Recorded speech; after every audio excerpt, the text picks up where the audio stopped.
साल गुजरात विधानसभा चुनाव के दौरान छत्तीसगढ़ के मुख्यमंत्री भूपेश बघेल ने आम आदमी पार्टी पर निशाना साधते हुए कहा था कि वो भाजपा की बी टीम है। वो कांग्रेस को हराने के लिए गुजरात, गोवा, उत्तराखंड जाते हैं। वो जो कुछ भी कहें, लेकिन उनका लक्ष्य यही है। उन्होंने कहा कि ये आम आदमी पार्टी नहीं बल्कि खास आदमी पार्टी है। अभी कुछ दिनों पहले तक भूपेश बघेल और उनके मंत्रिमंडल में स्वास्थ्य मंत्री टीएस सिंहदेव ये कह रहे थे कि छत्तीसगढ़ में मुकाबला दो ध्रुवीय है, यानी कांग्रेस और बीजेपी के दरमियान। यहाँ किसी तीसरी पार्टी के लिए स्पेस नहीं है। लेकिन आम आदमी पार्टी के कार्यकर्ता संवाद कार्यक्रमों और रोड शो में जो भीड़ दिख रही है, उसने मुख्यमंत्री भूपेश बघेल को बेचैन कर दिया है। बघेल ने दिल्ली के डिप्टी सीएम मनीष सिसोदिया की गिरफ्तारी को लेकर अपनी प्रतिक्रिया दी है। इस प्रतिक्रिया में उन्होंने अपना डर जाहिर किया है। उन्होंने छत्तीसगढ़ और देश के दूसरे हिस्सों में आम आदमी पार्टी के कार्यकर्ताओं के विरोध प्रदर्शन को लेकर आम आदमी पार्टी को ये सलाह दी है। सलाह क्या है? कांग्रेस का दर्द बयान किया है। उन्होंने कहा है कि आपको समझना चाहिए कि बीजेपी उन्हें कैसे प्रताड़ित कर रही है। उन्हें उन राज्यों में नहीं जाना चाहिए जहां कांग्रेस का बीजेपी से सीधा मुकाबला है। बघेल ने अपने पूर्व के बयान को दोहराते हुए कहा कि आप वहां कांग्रेस को हराने के लिए जाती है। बघेल ने साफ किया कि वो अपनी लड़ाई लड़ रहे हैं, लेकिन वो अगर ऐसे राज्यों में जाते हैं तो एक तरह से बीजेपी को मदद पहुंचाते हैं। उन्होंने सिद्धि विनायक में गणेश भगवान के दर्शन करने और छत्तीसगढ़ की सुख शांति के लिए प्रार्थना करने की बात कहते हुए कहा कि वो ये भी प्रार्थना करेंगे कि भगवान उन्हें यानी आम आदमी पार्टी को सद्बुद्धि दे। दिल्ली के उप मुख्यमंत्री मनीष सिसोदिया की गिरफ्तारी के खिलाफ आम आदमी पार्टी ने छत्तीसगढ़ में जबरदस्त विरोध प्रदर्शन किया था। रायपुर में बीजेपी कार्यालय का आम आदमी पार्टी ने घेराव किया, जिसमें बीजेपी प्रदेश अध्यक्ष अरुण साव का पोस्टर फाड़ा गया। आम आदमी पार्टी के प्रदेश प्रभारी संजीव झा ने बीजेपी पर अघोषित इमरजेंसी लगाने का आरोप लगाया है। खैर, आम आदमी पार्टी की महत्वाकांक्षाएं किसी से ढकी छुपी नहीं है।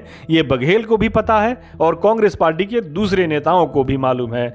देश में कांग्रेस की जो बुरी हालत है और 2014 के बाद पार्टी जिस तरह से सिमटी है, उसे देखते हुए कई राजनीतिक विशेषज्ञ ये मानते हैं कि आने वाले दिनों में आम आदमी पार्टी कांग्रेस से मुख्य विपक्षी पार्टी का स्थान छीन लेगी। वैसे भी आम आदमी पार्टी को वो राज्य रास आते हैं जहां बीजेपी या बीजेपी गठबंधन और कांग्रेस का सीधा मुकाबला होता है। दिल्ली और पंजाब में आपने कांग्रेस को बेदखल करके सत्ता पर कब्जा किया था। गुजरात चुनाव में उसने कांग्रेस के वोटों की कीमत पर राज्य में अपना आधार खड़ा कर लिया है। गोवा में भी आपने अपने लिए जगह बनाने की कोशिश की, लेकिन वहां बात नहीं बनी। लेकिन गोवा और गुजरात में बीजेपी की सरकारें थीं, छत्तीसगढ़ में कांग्रेस की सरकार है। इसके अलावा एक हकीकत ये भी है कि ये पार्टी कांग्रेस के कथित भ्रष्टाचार के खिलाफ आंदोलन से निकली है। कांग्रेस की दुखती रग को और कैसे दुखाया जाता है उसे मालूम है, लेकिन अब हवा का रुख बदल चुका है। भ्रष्टाचार के आरोप अब खुद इस पार्टी पर भी लगने लगे हैं। हालांकि बघेल के बयान से ये प्रतीत होता है कि वो इस बात को मानते हैं कि केंद्र सरकार विपक्षी पार्टियों को परेशान करने के लिए केंद्रीय एजेंसियों का इस्तेमाल कर रही है। मनीष सिसोदिया की गिरफ्तारी भी उसी सिलसिले की एक कड़ी है, लेकिन इस स्वीकारोक्ति में अपने मन की बिथा भी है।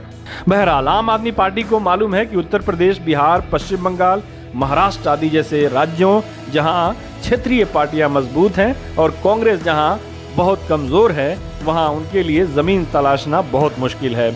लेकिन हिमाचल प्रदेश, गोवा, मध्य प्रदेश, छत्तीसगढ़ जैसे राज्यों में जहां कांग्रेस और बीजेपी का सीधा मुकाबला है, वहां आम आदमी पार्टी को अपने लिए जगह बनाना बहुत हद तक आसान है। कम से कम आम आदमी पार्टी तो यही समझती है। इसी कड़ी में पार्टी की नज़र छत्तीसगढ़ पर है। पिछले विधानसभा चुनाव में पार्टी के सभी उम्मीदवारों की जमानतें यहां से जब्त हो गई थी, लेकिन इस बार वो एक नई रणनीति के साथ चुनाव मैदान में उतरी है। छत्तीसगढ़ में शिक्षा, स्वास्थ्य, बिजली और पानी जैसे मुद्दों के साथ साथ उसके पास कहने के लिए ये भी है कि यहाँ के लोगों ने बीजेपी और कांग्रेस दोनों को मौका दिया, एक मौका उन्हें भी दिया जाए। जमीनी स्तर पर लोगों का जो रिस्पॉन्स मिल रहा है, पार्टी उससे गदगद है।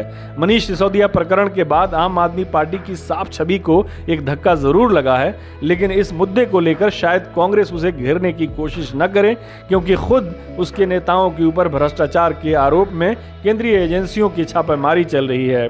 बहरहाल भले ही बघेल आम आदमी पार्टी में सद्बुद्धि आने की अपील कर रहे हैं और बीजेपी का खौफ दिखाकर उन्हें छत्तीसगढ़ से दूर रहने का सुझाव दे रहे हैं, लेकिन पार्टी अपने राष्ट्रीय अभियान में पीछे नहीं हटेगी। फिलहाल उसका सारा जोर 5 मार्च को राजधानी रायपुर में होने वाले कार्यकर्ता सम्मेलन पर है, जिसमें दिल्ली के मुख्यमंत्री अरविंद केजरीवाल और पंजाब के मुख्यमंत्री भगवंत मान राज्य के कार्यकर्ताओं को संबोधित करेंगे। छत्तीसगढ़ में पार्टी के चुनाव अभियान का सारा दारोमदार इस सम्मेलन पर होगा। बघेल की परेशानी या आसानी का दारोमदार भी बहुत हद तक इस सम्मेलन पर होगा, इसलिए उनके माथे पर चिंता की लकीरें गहराने लगी हैं। हमारे साथ जुड़ने के लिए आपका शुक्रिया। हमारा वीडियो पसंद आए तो इसे लाइक करें, हमारे चैनल को सब्सक्राइब करें और कमेंट बॉक्स में जाकर अपनी राय जरूर दें।